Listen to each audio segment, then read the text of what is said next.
You must stay at home. Stay at home. Hello and welcome to Lockdown, hosted by Steve Bomford with Mike Davis-Marks. Our armed forces operate in challenging environments. Week by week, we'll explore what we can learn from their experiences. Morning, Steve. So who have you got? Which poor victim have you got to interview this time? Well, this episode's victim is surprisingly a friend of yours, am I right in saying? A gentleman called Alistair Halliday from the Regular Forces Employment Association. I am saying that in a staccato way because I can never remember it. RFEA is probably simpler to say. Yes, I know Alistair very well, actually. I've known him for a very long time. We both joined the Navy in the same year in 1977, and I've worked with him on a number of occasions, so I know him extremely well. 1977. Is this the age of sail? Age of sail, surely. And wooden ships, yes. Thank you for that, reminding me about that. But yeah, no, we go back a long way, I think is the point of that. So I'm really interested to hear what he has to say. Alistair, thank you so much for agreeing to come on the podcast. Thank you very much, Steve. It's a pleasure to be here. So if we could kick off with a little bit of an understanding, and you could tell us about your time in the Royal Navy and what you got up to, which I believe is quite a lot from our preamble before we started recording. Cheers, Steve. I served for about 33 years and had an amazing time, really. I mean, most of that was at sea. Well, about 20 years was at sea, and then the last of 10 years more in sort of shore headquarters-y type roles. But no, I had a brilliant time. I mean, lovely range of ships and units. I went all over the place, actually, and there were some lovely ships. And I think the biggest things I just remember was just how, the sense of family you have in a ship, and sense of purpose. You're going to the same area, same operation or whatever, and you absolutely work hard and play hard. And I'm still very much in touch with a lot of my sort of shipmates from all those years. And there's about 15 plus ships or so I served in it over that time in 33 years. So, and I think it's funny, reflect back on it. I mean, clearly there's a lot of separation, a lot of time away, but that meant really that we were busy and working hard and having fun. I mean, going all sort of exciting ports around the world, doing some interesting things, with sometimes with other navies, and sometimes just literally with going alongside, meeting people. But I think what amazes me now when I look at the Royal Navy today is just the difference in, say, communication. For most of my time, well, it started off writing letters. That's the only way you could contact your loved ones at home. I mean, so I remember having to write, putting numbers on letters because you never knew when they were going to arrive. And quite often you'd have a mail drop in, Turks and Caicos Islands or something, and you get 10 bags of mail, and then you get 6 letters from your wife. And they think, right, which order do I write? Do I read these in? So we used to have a thing about numbering them. And I probably did it about, say, twice a week or so. Some did more often.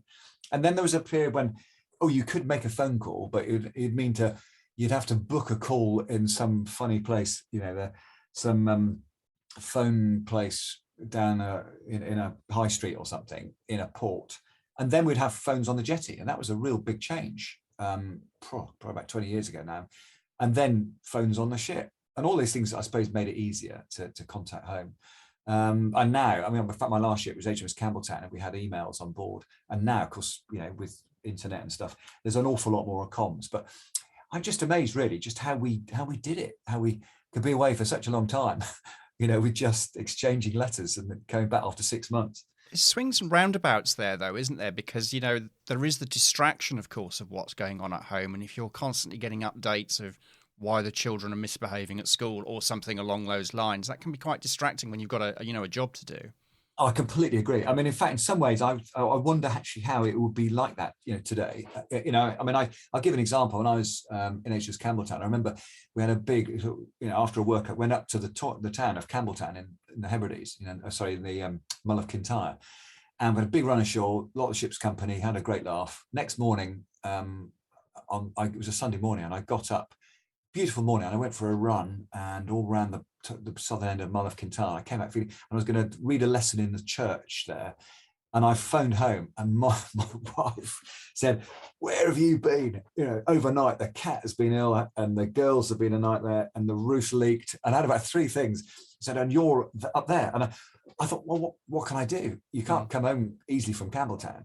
And actually that was an example for me. And I thought, gosh, if you know this stuff, say in the middle of the Atlantic or the middle of the Pacific, what can you do? I think the Navy is actually very good at getting people, when you have a real compassionate leave requirement, I think it's very good at getting people back. I remember one time when I was navigating HMS Glasgow, I just joined the ship in Taranto in Italy, and very sadly, I mean, a total surprise to me, my mother died. And I was just about to take the ship out for my first time, and I heard this. And I was amazed just how quick, but everything switched into action, got me home, came back, and I had a week, had the funeral, then flew back to Marseille, picked up the ship again. So I basically had a week's compassionate leave.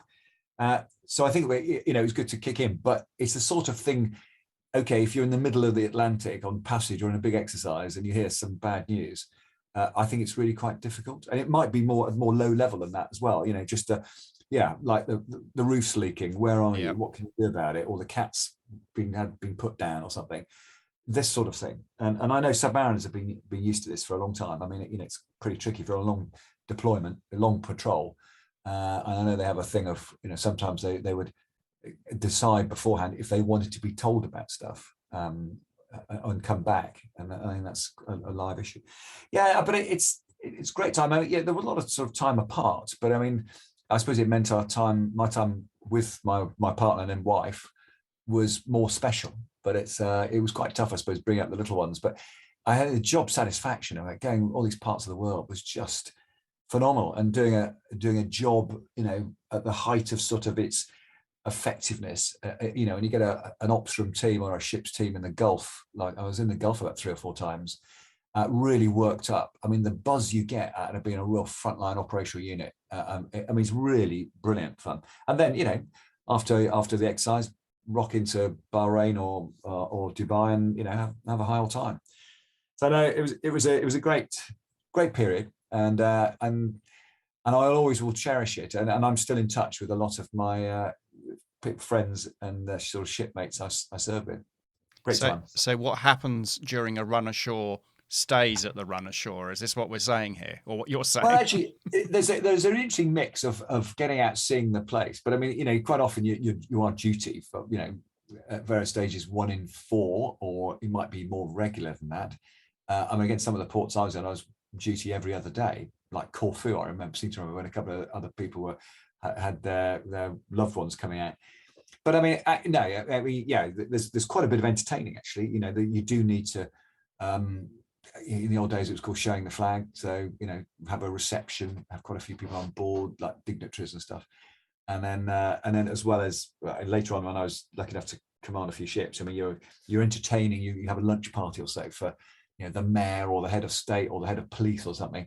And there's all of that. But then you have time to get out, go ashore, and have some fun. I'll take your word for it.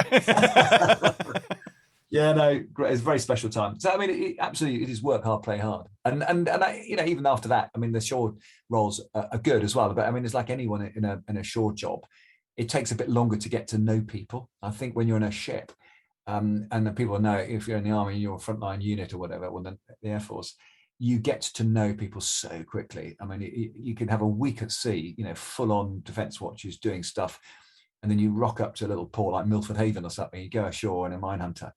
And you really, you feel everybody already. And I thought it was an interesting analogy. And I served in HMS Hermes, an aircraft carrier, but most of the ships were frigate destroyers and mine hunters. In a Hermes, you could go into a port and you might see a couple other people around and think, are they from the ship as well? They look like it, but you might not know them. In a destroyer-sized ship, you would recognize everybody, and most of them by name. In a ship like HMS Bridport or a mine hunter, you go ashore and you would know what everyone's drink was, what sort of lager they had. I mean, it's a lovely the amount of knowledge, I suppose, that about your shipmates is really special. Very good. Sounds amazing. So, how else did you spend your time?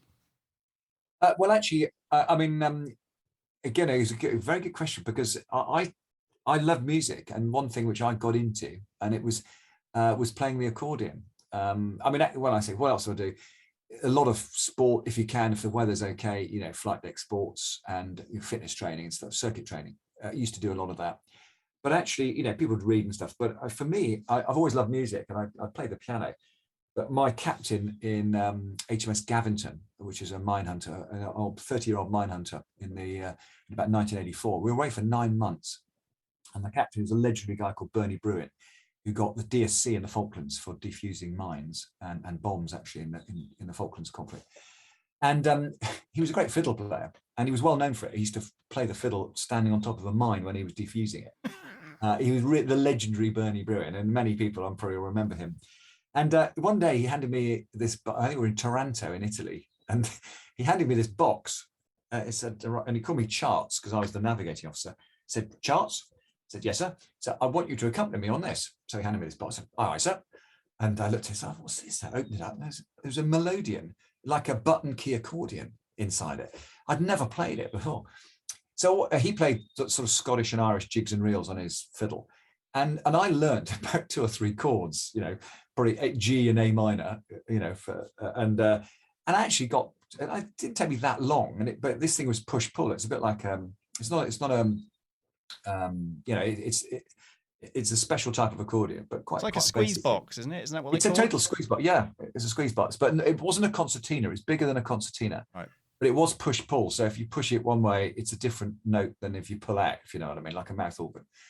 Anyway, I got into this, and we were playing, and we were away in the Gulf of Suez, mine clearance in 1984, came back in various ports, and I got into it. And then I used to play in pubs in Edinburgh with him and with other local musicians. I got really into it. And my father, bless him, he said, if you play the piano, don't spend so long trying to learn these buttons, which are a bit complicated. Get a piano accordion, you see. So the piano accordion, as you probably can envisage, has got a piano keyboard on the right-hand side. Yeah. So I knew that bit. So I did that. And that was back in 1984, 85. And I've never stopped playing since. So, and I've then bought a really lovely one. And I've had a couple of accordions since. And I've been in a band more recently. But I mean, if it wasn't for that, my first commanding officer sort of detailing me off, really, I'd never have gone into it. I think my wife would probably wish I hadn't, actually. I think she's not a great fan.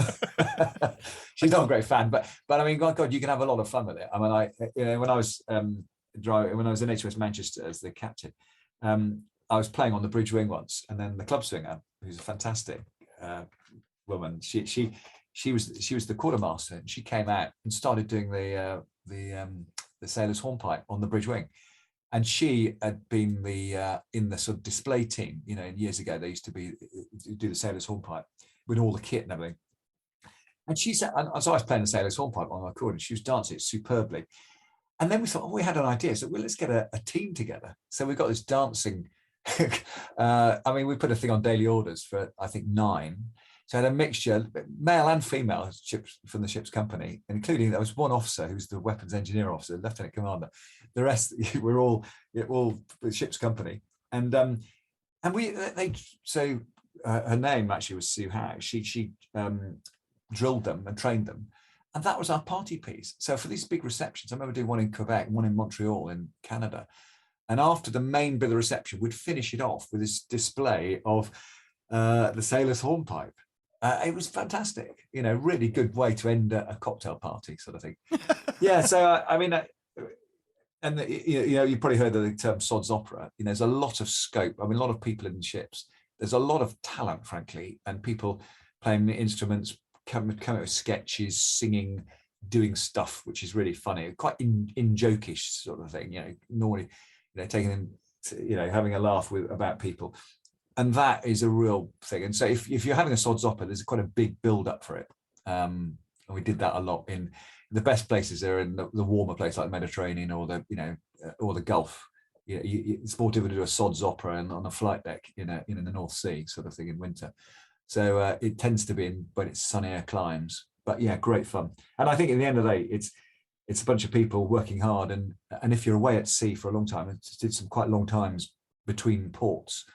You know, you break up the week by doing things like that, you know, sods operas, film nights, sports, you know, church. Used to love church services on Sunday.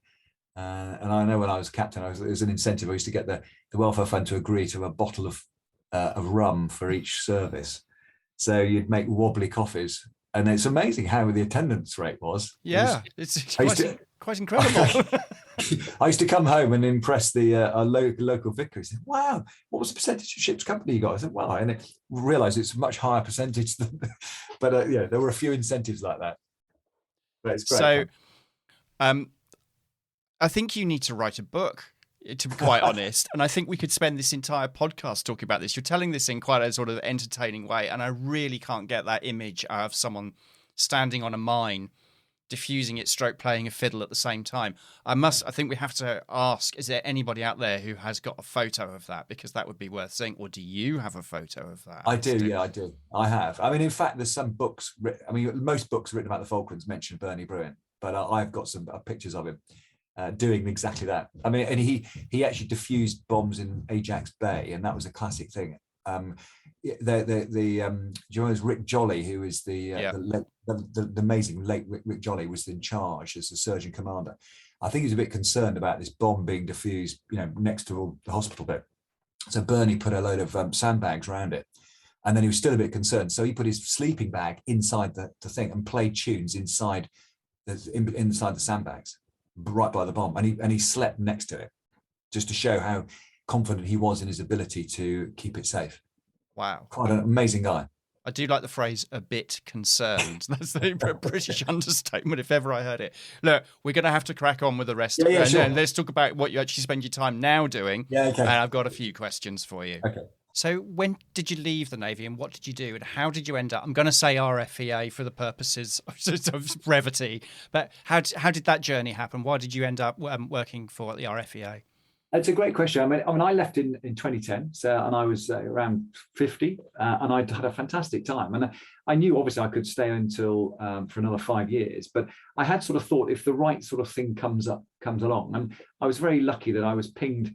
There's a company called Raytheon, which is a really good, solid company. Big in this, huge in the States, and quite big in the UK, which had an opportunity, and so I had to go through a full selection. And I just thought that it was the right time. And I was, to put in context, I was enjoying myself. I was having a great job in the Ministry of Defence. That gave me a lot of experience. But I just thought, there's a time when you come to leave. If you wait till the time, then you've actually got to go. Mm. And so I went there as the program director, and it was a very, very interesting experience. Very quickly, you got used to commercial stuff and numbers, finances. The sort of things which we don't really spend too much time when we're serving. We're more operational and everything. So I thought that was a tremendous, link into helping, frankly, my own transition. And I was there for nearly 4 years, and then came to the end of that time, and then worked for doing some bid work for some couple of companies, and then went to British Forces Broadcasting Service, or BFBS, which was a brilliant time, and again, very media broadcasting, and I was brought in as a sort of the business development director to bring in new areas of business outside the contract, and I love that, working with some very creative individuals, which also helped because I had been involved in media operations when I was serving in the Navy and also part of MOD. So I did that, and that was all before I then took up my current role as chief exec of RFEA, the Force Employment Charity, which is, I've been here coming up for 3 years. So you mentioned something there about commercial stuff that you don't do in the armed forces, I guess for obvious reasons. Does that allude to some of the challenges that people may struggle with when transitioning and finding a job? I think it's a great question. I mean, in a way, a lot of people say, "Oh, well, they're really good people, service leavers who've got so many great strengths, but to quote, they haven't got commercial experience." And I think, well, what really are they talking about? And it is interesting. I do now know what they're meaning. It is almost a different mindset about, being commercial, being hard-nosed about the numbers, about what the cost of your programs are in people and resources. Because, of course, when you're serving, largely, I know we've improved in that, but largely when we're serving, you're given things that, and you're supposed to crack on. You don't necessarily know always the cost of what you're doing. But that's one thing. But the other thing is also all knowing about having to generate money and having to generate not so much profit, like horrendous profit, but being successful. There's no point doing something if it costs more than it does than you're going to make. And again, that's a different mindset. And so it's looking for commercial opportunities, as well as being frankly savvy with reading draft contract terms and conditions, which I was thrown a load of these quite early on. And the first time I thought, gosh, we'll get the lawyers to do that. I said, well, no, you need to have a go. You need to understand this stuff as well. And so you're almost forced into it. So I don't think it's certainly not rocket science, and it's something which everyone can easily do. But I think there is it's a change of mindset. When I think back at the time in the Navy, a lot of people would say you need to develop what's called a seaman's eye. And again, and in the early stage, you don't really know what they're talking about. And over a period of time, and I'm sure that many people in the audience perhaps might relate to this. It's, for example, standing up on a ship, you're coming in and you can see yourself being set down, drifting to port in the wind. We see a little tidal set on a buoy, and it all starts to go into your thinking without really having to think about it. It goes into your mind. So actually you need to keep to starboard, or you need to be going there, or you need to do your turn early because of there's a whole raft of things which really from experience of many hours, many days being in ships at sea, getting used to watching the elements, ships behaving in company, etc. So it's a similar analogy, and I think it's something you get used to. But normally people, unless they've been in very commercial roles in the armed forces, don't really have that background until they leave. So it's something that a skill that people need to acquire, I guess. And that, I assume, is maybe where the RFEA can help. Well, very much so. And actually, one thing I would say about skills is that, and I think I'm really passionate about, is promoting how good people who serve in the armed forces, and particularly the Royal Navy and the Royal Marines, are so good at in the civilian workplace. I always exhort employers to think you don't have to feel sorry for people who've served. You think, oh, bless them, I'll give them a job. Don't have to do that. It's good for the bottom line. There's the commercial bit again. It's good because people who've served are resilient. They've got a good sense of humour. They've been trained. They've been used to being trained, and they can train others. They are dependable. They can get up in the middle of the night, and all of that stuff, which makes them, in the current context and current sort of workplace, why veterans are so good. But yes, RFEA. So we have a huge role to play and to support this. There's a charity which has been going since 1885. We're actually the oldest tri-service military charity. Been doing employment all that time, and I suppose we've been on a bit of a journey with the armed forces ever since. As things have changed, we've adopted our processes. So we help in a number of ways. The first thing really is that about just under half of what we do is in the career transition partnership. So that's so called because we support all service leavers, and there's about 14 to 15,000 per year who we help, and we run a program with our employers. It's about 9,500 employers across the UK. So we develop the relationships and encourage them to employ veterans and service leavers. And then typically in a year we have about 90,000 job opportunities we put on a website. We also run a thing called Future Horizons for early service leavers. Those are people who serve less than 4 years. Which is an amazing program, and right now this year there's been about 3,700 in that. So there's quite a large number. And then CTP Assist, which is our program to support wounded, injured, and sick service leavers. And again, there's quite a few in there. So that's in that space. But we also support veterans outside 2 years after they've left. A program again with right across the country. Of all service types, of all three services and all ranks and rates, we help. And so anyone who is, in Scotland or Wales, Northern Ireland, Southwest England or whatever, we have an advisor in the area who can help, and then who effectively get to know the individuals and then look at the jobs available, and then marry up the sort of job opportunities and help with CV writing, preparation for interview, and all of that sort of stuff. And we've recently set up some programs called Military Women, specifically supporting female veterans. We've been running a very successful families program, or spouses or partners into work. Started off in the Southwest with an amazing woman who runs it, who's a spouse of a Royal Marine, and then we've now grown with 3 advisors across the UK. That is continuing to grow that program. And then we also have the fairly iconic thing called Project Nova, and that helps service leaders or veterans who are at risk of arrest or have been arrested. And there's quite a few of them, and actually they need some pretty full support when they're going through quite a difficult period for them. And that is to get them into work ultimately, but certainly it reduces reoffending rates, and quite often it stops people from going to prison. They get a better, a more favourable treatment if they're being looked after. So it's a whole raft of things. I think RFEA is a great thing. Perhaps been under the radar for a while, but I mean we support huge numbers of people, altogether about 20,000 in a year, with our teams across the UK. And I think we are the only charity which deals it all, or for all three services, all across the UK, all ranks and rates, and irrespective of reasons why people leave. I mean, some of them have been slung out, some have been in for 40 years, and it doesn't really matter for us. We'll help them all.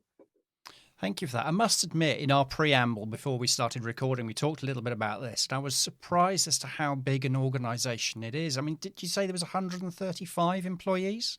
Indeed, yes. So we've got, and we're all, as I say, across the UK, but many of them are, many of the team are working from home, or some are behind the wire, places like Catterick, Colchester, HMS Drake down in Devonport.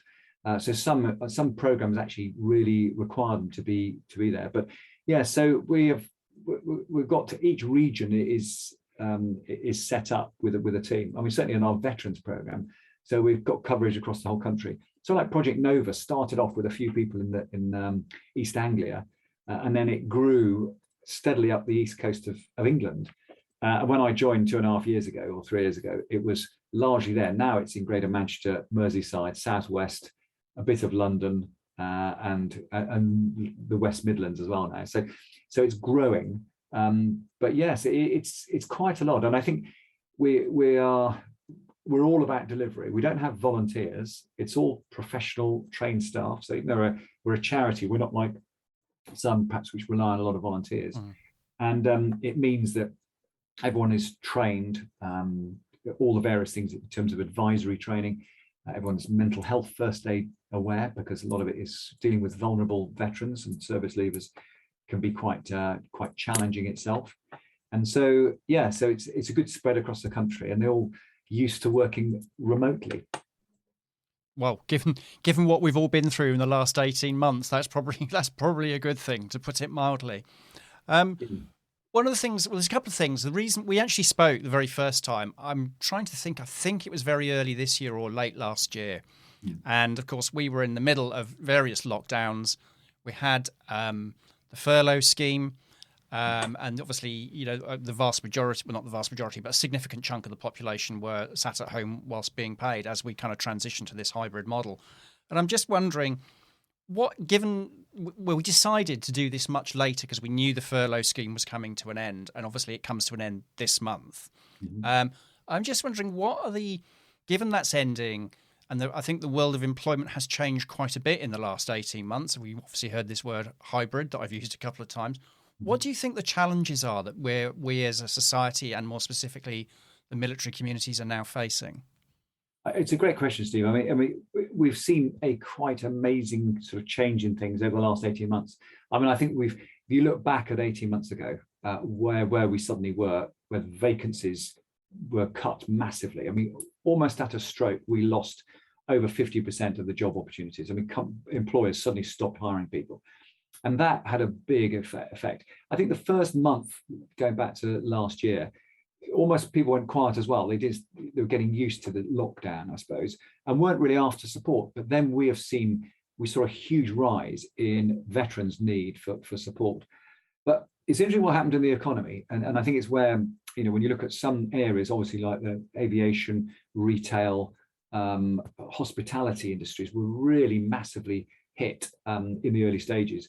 And in fact, some of those only started really to recover quite recently. But then the good side was that some industries have done very, very well out of it. And so I think the trick really we now need to understand is understanding which areas, which sectors are doing well and have got a big future, and perhaps being more savvy about the ones which aren't. and the ones which are things like the green energy area, cyber, tech, distribution. If you imagine companies like Amazon, which has recruited thousands more people over the last few months, and actually the construction industry and even the defence industry has not done too badly. The areas which really suffered, security, retail, and as I mentioned, hospitality. And I think we found particularly for early service leavers who tended to go into retail, to shops, or to hospitality jobs, it was more of a struggle for them, although we have managed to get them into roles. So going back to, we're very worried about, the end of furlough and unemployment forecast to rise to 10% from about 5%. That hasn't happened yet. What we've seen is that unemployment now is about 4.3%. It's actually come down, which is encouraging. And we're now seeing a quite an odd state of affairs where employers are crying out for labour. So right today, it is a very good opportunity, good time for job seekers. It's a job seekers market. And employers increasingly are contacting me, they're contacting us. They're desperate to hire veterans. And I'm not trying to say it to encourage people to leave or anything like that, but it is right now an interesting moment. Is that going to continue? When furlough finishes very, very shortly, we will certainly see some companies probably going to the wall or having to shed people. So I think the unemployment will start to go up. And then we're also seeing a rise in inflation, which is starting to become a bit more worrying. So who knows what will happen in the next 6 to 12 months?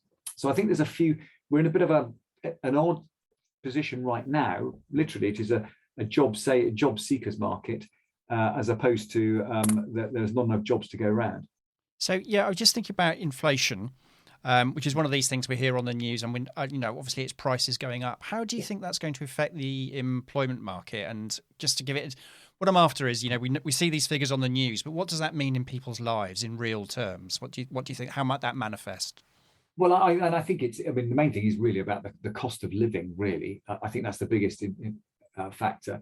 So obviously the price of everything in terms of fuel, and that's an issue right now, of course, goes up, and the cost of living goes up. It means that the amount, unless their pay goes up at a similar amount.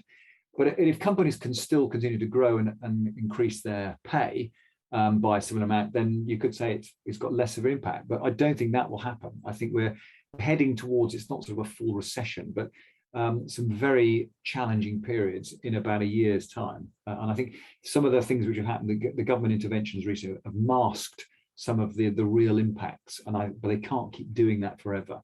So I think we'll see stuff from the Bank of England and I don't know all the technical stuff, but it's going to be a different environment in about a year's time. So if salaries are not going to go up, inflation goes up, then it means there's less money. Yep. So that sounds a bit bleak, but I would always encourage it. I think that, as I say, that it's a very good time there is a labour shortage. So that means people who've perhaps left the armed forces, left the Navy, gone into a job. There's still a lot of other good jobs which might be more paid right now. So which could offset the issue about rising inflation. Okay, thank you for that. So you've mentioned some areas where there's potential or actual growth, green energy, the green economy, I guess, cyber tech. I mean, technology seems to be underpinning a lot of areas for growth and distribution and construction. I was just wondering if our listeners were interested in joining any of those industries, or were looking for work or a change, or are currently employed and looking for another job. How do you get into those kind of industries? What do they need to do?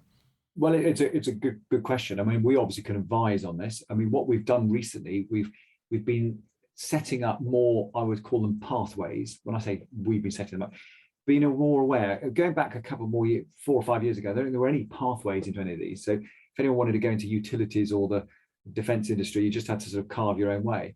Now there are charities and there are organisations, and I'll give a few examples. Step Into Health is a brilliant thing set up by the NHS about 2 or 3 years ago, which is for jobs in the NHS. And it's not just clinical jobs, doctors and nurses. It is also project managers, logistics, IT specialists, the whole works in the NHS. A great charity called Mission Motorsport is for people who are interested in jobs in Formula One or the automotive industry. And actually that goes into things like battery technology.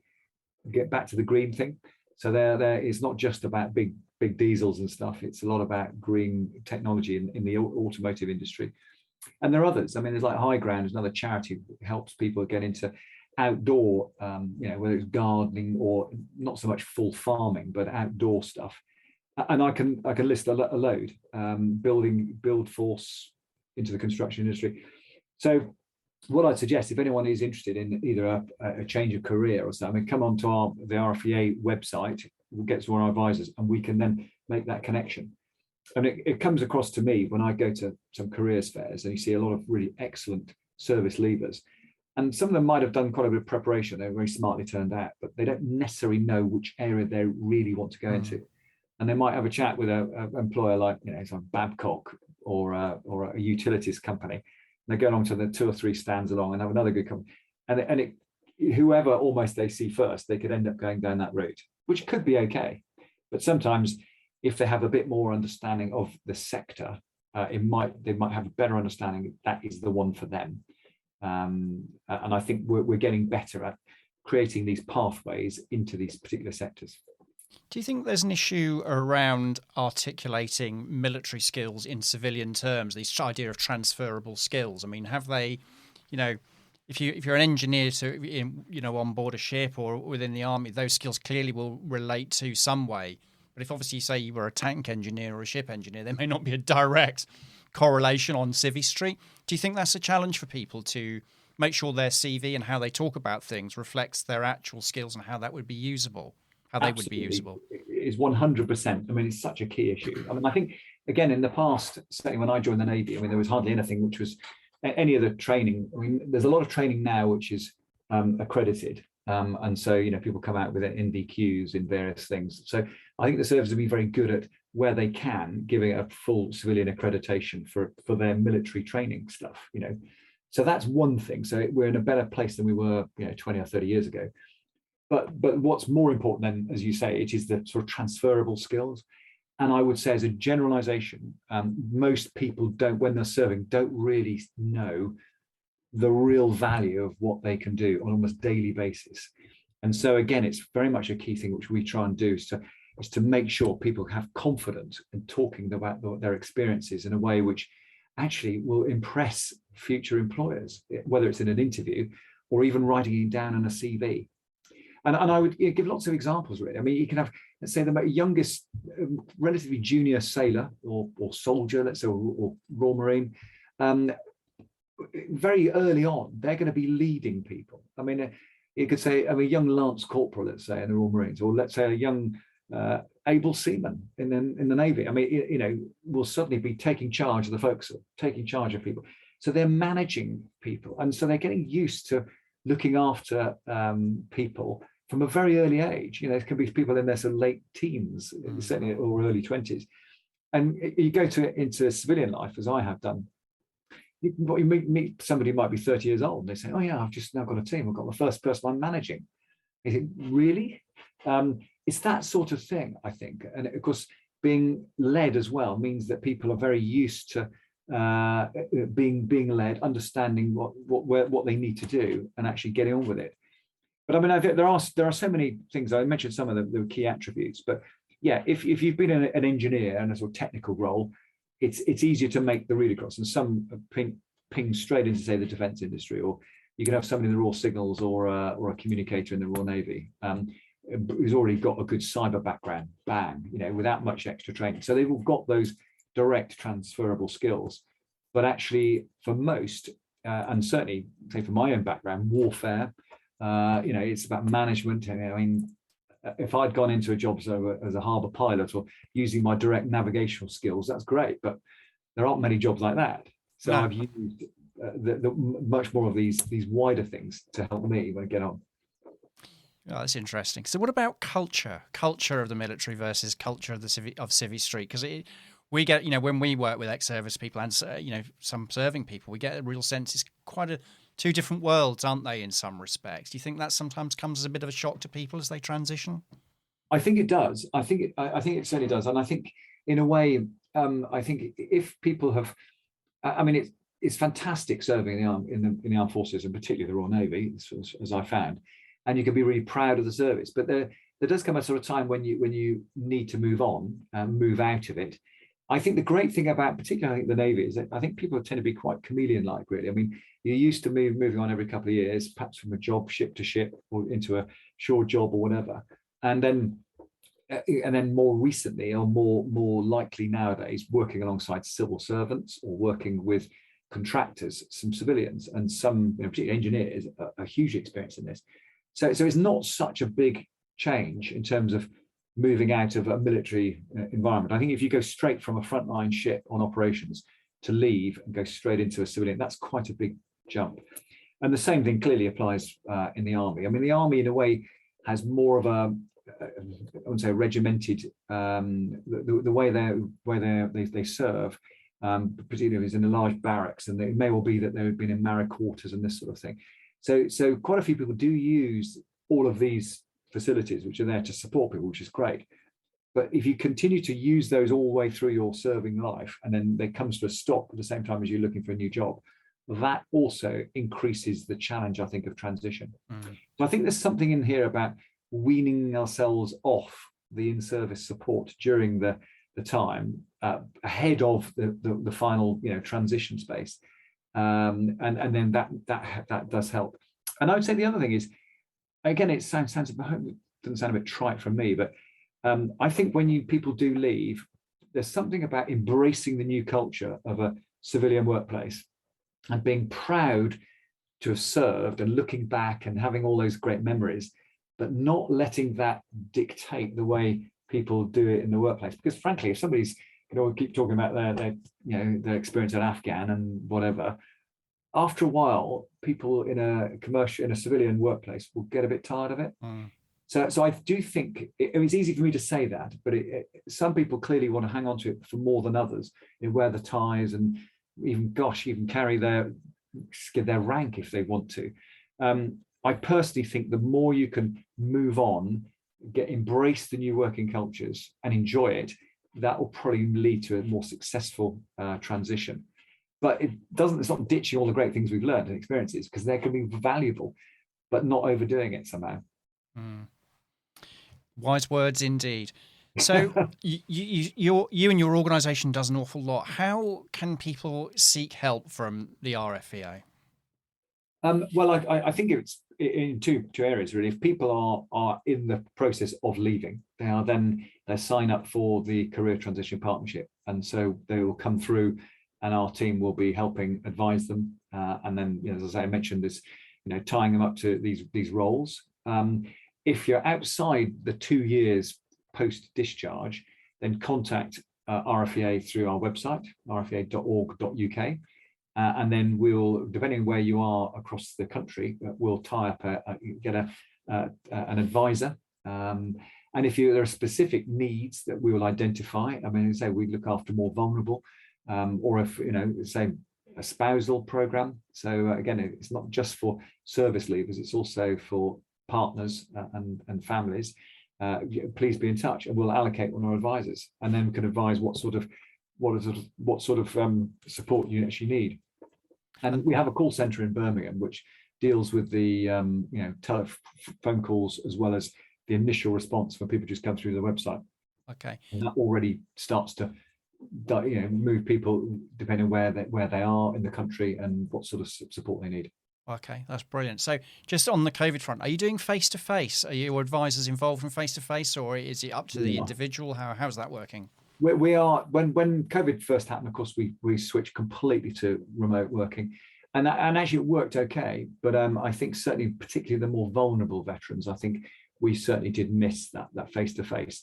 So we have gone back. I mean, I think it's fair to say that we haven't gone back in doing as much as we did, because we now know that you can save an awful lot of time and travel and subsistence, etc., if you do remote things. But normally we like to have the first meeting face to face, and then we can really understand individuals. So yeah, no, we are doing that. But clearly we're keeping an eye on the latest instructions from the government to make sure it's actually done in the right way. Of course. So I guess one of the advantages of COVID is we have a population now largely trained up on how to use Zoom. We didn't have 18 months ago. It is quite remarkable. It is quite remarkable how people. Well, of course, we had the technology which is there, which not many people had used. I mean, I certainly hadn't until March last year, and there have been quite a few other things as well, other sort of platforms. And I know we use, of course, RFEA, a thing called Workplace. It's like a Facebook internal, which has become our main source of internal communication. Again, never saw that coming. So I think it is positive. I mean, people, mentioning the sort of the changing world of work, much more is done remotely, and I think that service leave veterans, people are much more used to that. I think there is another thing which is worth saying, though. I think there have been quite a few veterans in the past who've not been that technically savvy, let's say, and we've just set up a program quite recently. We're calling it, Countering Digital Poverty, which helps to support those who do more struggle with IT, accessing through a tablet or a laptop. And we know anecdotally there are quite a few who find difficulty uploading a CV to a website, or even accessing the Veterans UK website, which deals with their pensions, and that's not great. So we're setting up a little pilot program with a bit of a little training program with some of our advisors for those veterans in need of that. Because the world is going digital, and we've got to make sure all our veteran cohort understand it as well. Yeah, absolutely. Benefits, banking, everything. It's all online, isn't it? So that's an important message, isn't it? So if people are a little bit worried or anxious about technology, they can still get help from you guys and gals. Yes, indeed. Yeah, we'll be delighted to help. I mean, at the moment, with this particular thing, we've actually got access to some free laptops, which we've just procured, which have been reserviced. These companies are actually wanting to do more in this space. So what we're now doing is a pilot in the northwest and the southwest to prove it works. So it might, and we've already we're in the process of identifying which veterans on our we're currently supporting. But actually, I'm confident that it will work, and then we'll roll it out across the whole country. Brilliant. Good luck with that. I think it's very important, because I mean this technology is not going to wait for us, is it?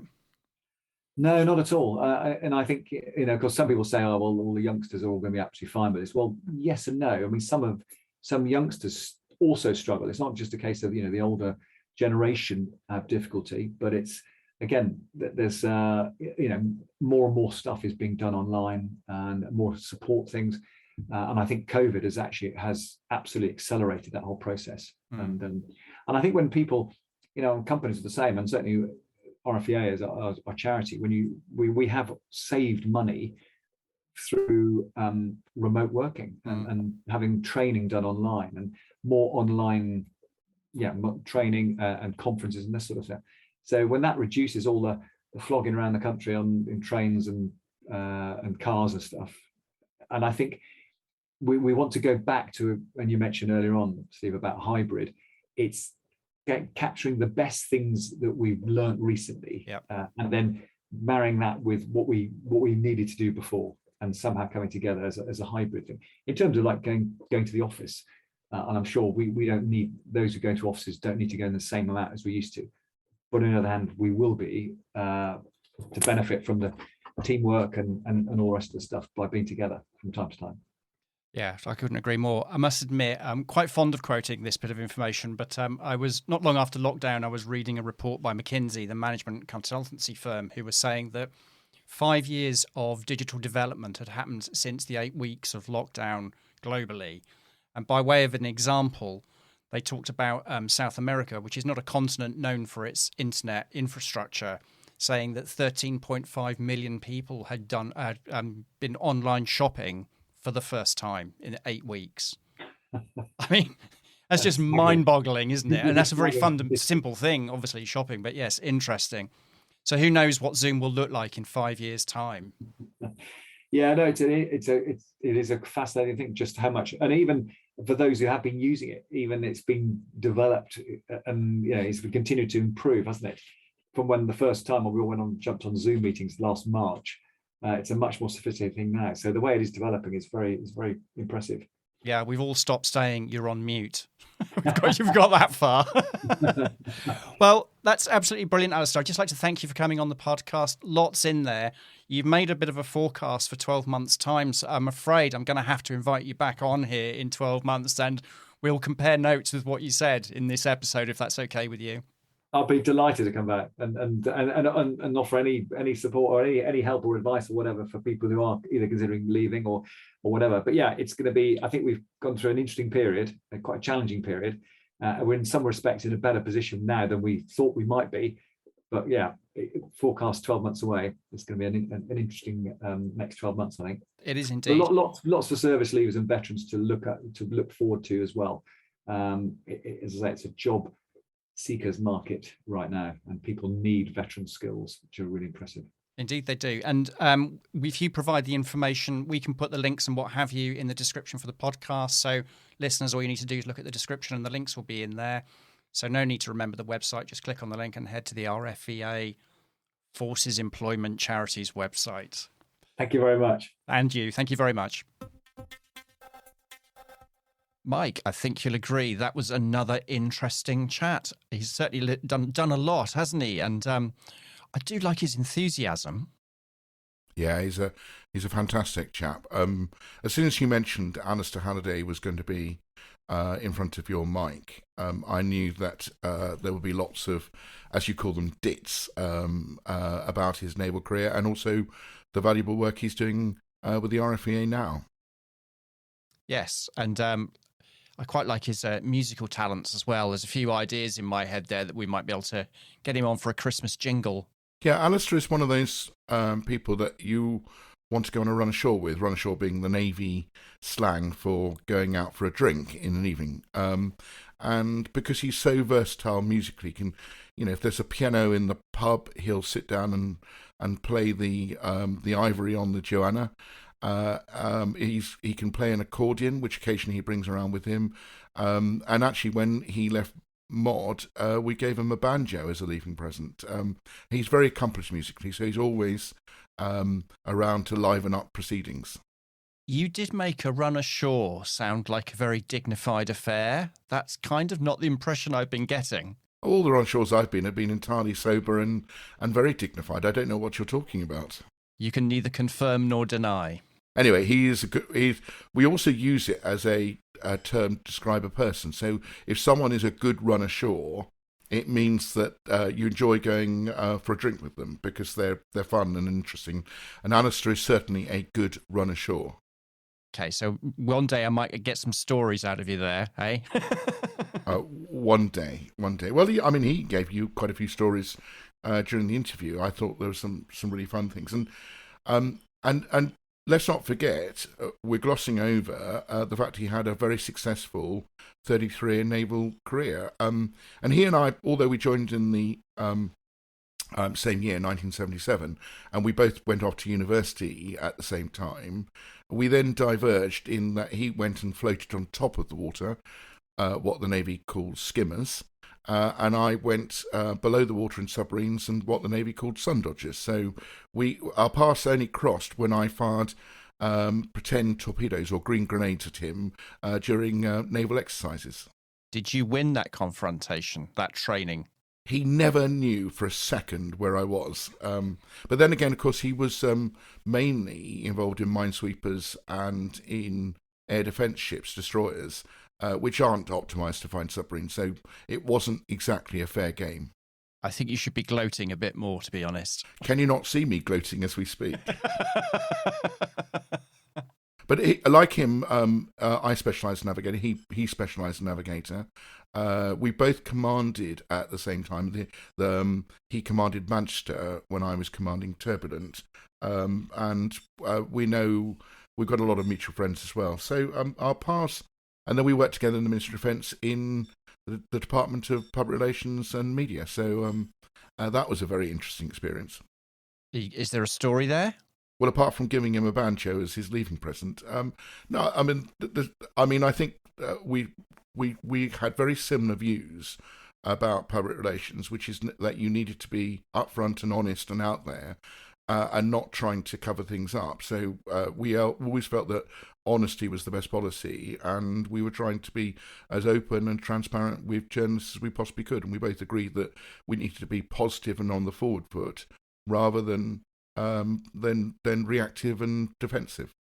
Well, it makes sense, really, doesn't it? If journalists sense you're covering things up, they obviously think there's a story there. Yeah, indeed.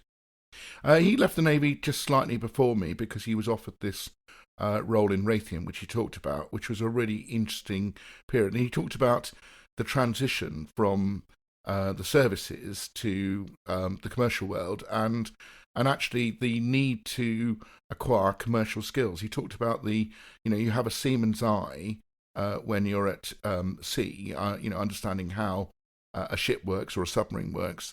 But the need to acquire the equivalent of that in the business world, a commercial eye, so that you understand how businesses work. And I thought that was really interesting. Of course, that applies to everybody that transitions from the services to the CV street that's going into the business or commercial world. Yeah, I did think that was a good insight, and it is obviously a very different world, and that's part of what he's talking about, isn't it? Yeah, and actually really quite beneficial because, subsequently he then became the chief exec of the RFEA, the Regular Forces Employment Agency, but he'd had a commercial job or two under his belt before he got there, so he'd kind of learnt the ropes. He understood how business operated. So when he now runs an organisation that's trying to help people, veterans, find employment, that's 50% of what they do. He's actually got some experience about that transition into the commercial world himself. Which can only help, of course, and that benefits veterans more broadly as well.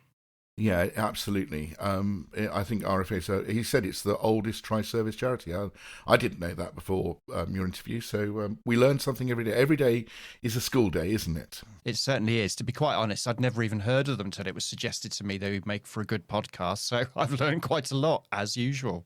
Yeah, I think the whole of this lockdown podcast series has been very illuminating in terms of lifting the lids on all sorts of worlds that we and lots of other people had never heard about. So well done you for getting it set up and running it. I'm going to have to give you some of the credit, which obviously I don't feel very comfortable with, but well done you too. I wasn't fishing for it, honest. There was another thing about his naval career that I wanted to just dwell on for a second. He talked about the changing way of comms when you're at sea in a ship or a submarine. In fact, it's even harder in a submarine. But when he and I both joined, the only way of communicating was by letter, by snail mail, and such was the nature of our ability to receive post or indeed send it, that letters had to be numbered in order to make sure you read them in the right order when you reached them, when you received them. And I remember an episode with my now wife, but then girlfriend, that I went off on a patrol in HMS Superb, and although she didn't know it at the time, it was an under ice patrol, and we were away for 3 months. I couldn't tell her where I was going, but I'd say, when you write, please number the letters, because I'll probably get them all when I get back. And I did. I got 27 letters, numbered 1 to 27, on the day that we arrived back. In fact, I spoke to her on the phone before I read most of them. So that's kind of that's a submarines world, which is because we don't get postal deliveries under the ice cap, sadly. That's prolific letter writing, isn't it? Yes, I think she quite liked me then. I think she still quite likes me now because she's still married to me. But I think she was very keen then. So I hope she's not listening to this. Let's talk about his, what he's doing now, which is the RFEA, which is an employment agency. And I think, I was staggered by some of the numbers that he came out with, talking about how many thousands of veterans they deal with on an annual basis. Given that he said, I think 14 to 15,000 veterans leave every year, and for the first 2 years, for those that have served long enough, which is more than 4 years, they're entitled to the government's resettlement service, which is run by the Career Transition Partnership, which they are. That's a big part of what they do. They are a subcontractor of CTP. But then the service ends after 2 years, and they are left holding the baby as such forever after. So they're at any time organisation, which I think, we talked about the RNMC in your last episode, being there to step in when the short and immediate help from the Navy is no longer available, and here's the RFEA that is there, in the long term to care about our veterans and making sure that they're, satisfiedly employed or whatever they want to do. Yeah, it's important work, isn't it? Because, as well as you know, the employment market is a very dynamic place and, of course, has also been affected quite significantly by the last 18 months. Yeah. And he was talking about also the need to help people acquire digital skills, because we make assumptions, particularly amongst young people, that they've got good digi skills, and it isn't the case. And I was really interested to hear that they're running all these courses to help people with digital skills and help them with technology. Obviously, COVID has had a dramatic effect in helping people grip the technology that allows us to do what we're doing at the moment. And for some people, they've never used Zoom or Teams or Skype before March 2020, and now are much more au fait with it. But I'm really pleased that they are addressing the digital skills shortage as well. Perhaps you and I should apply to go on that as well.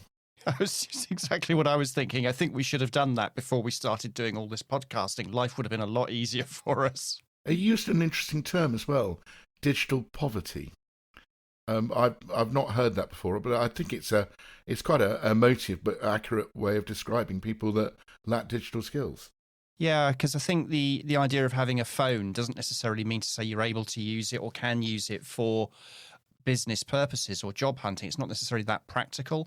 And also people's access to the internet is not necessarily a given, of course. No, and I think that's where digital poverty is really, if you live in an area where there's no strong, stable broadband and you perhaps don't have cellular masts nearby, so there's no phone signal, actually you are living in digital poverty, whether you like it or not. Yes. But also it could be a financial question, couldn't it? Can you afford it? If you've fallen on harder times. And let's face it, if you don't have access to the internet in this day and age, that's a real challenge. Yeah. So all power to their elbow for what they do. I think really excellent to hear about the work of the RFEA. Excellent to hear about his transition from the Navy into running it. And we should give a shout out for them to people to know that the RFEA exists to help them with employment if they have any issues and to make contact. So absolutely, I think that's a really good point. If you're listening to this and you're having some troubles with finding work or looking to change job and you've served in the armed forces, get in touch. We will, of course, put all the details to get in touch with the RFEA in the description below. Yeah, and I think the image that we should leave our listeners with at the end is one of Alistair doing the hornpipe on the flight deck of a frigate or a destroyer during a cocktail party in some foreign port around the world. I'd like to leave that image in people's minds. Yes, indeed. I did have a conversation with him. As you know, we're hatching some ideas what we might do for a New Year's Christmas show. So you never know. We may have a guest appearance. Oh, get his accordion out. We can all dance the hornpipe or learn to. I'm not so sure about that, but yes, I'd love to hear him play it. Well, on that note, I think we should end. On that note, well done. Thank you very much, Mike.